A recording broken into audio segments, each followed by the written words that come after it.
and the DA of LA County was there, first woman. She happens to be African American. And she talked about mental health as having a different approach to mental health, and I was so relieved to hear her do that. She believes we have to do a lot more intercession when children are still in school. I really do. I taught at Ventura College at 1 year, and the last semester I was there, I was asked to teach a class at the California Youth Authority, Ventura School, which Nathan Glasser had done his research in.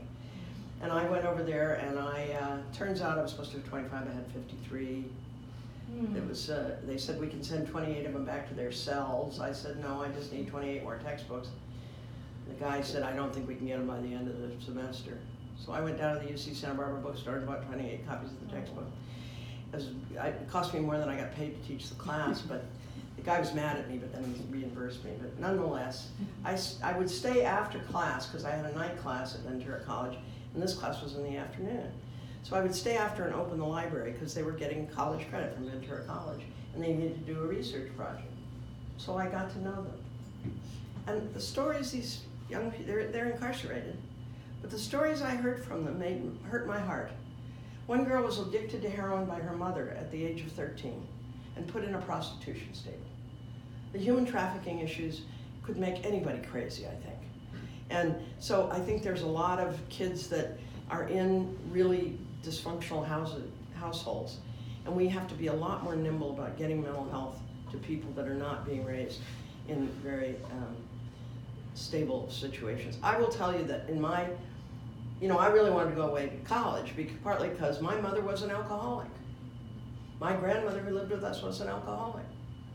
If my dad wasn't there, the place was a madhouse, screaming and doors slamming, and you couldn't sleep. My grandmother shared a room with me until I was in the 8th grade, and she would just all night long.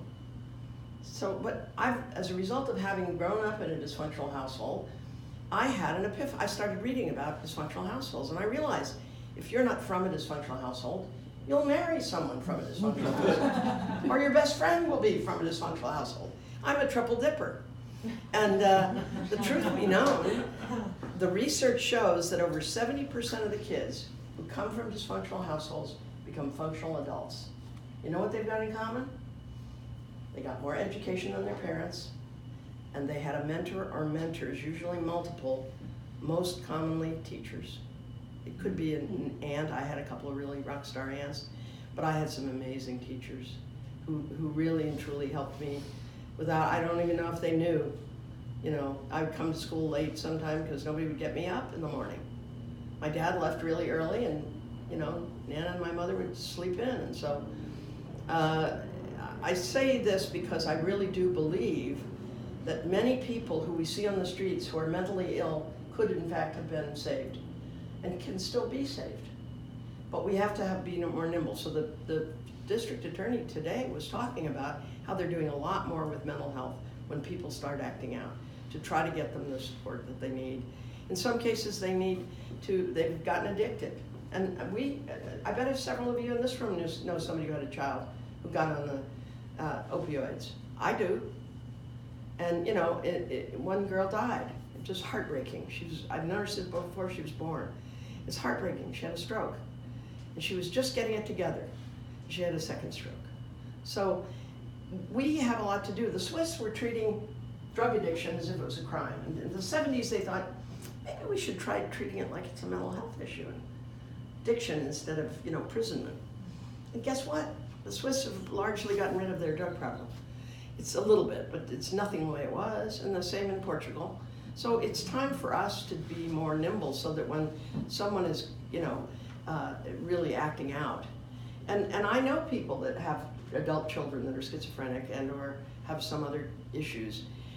We just have to make sure that we keep the rest of the community safe while we help them to get served in a better way. Because it's really and truly many kids that we see acting out aren't safe at home for a variety of reasons.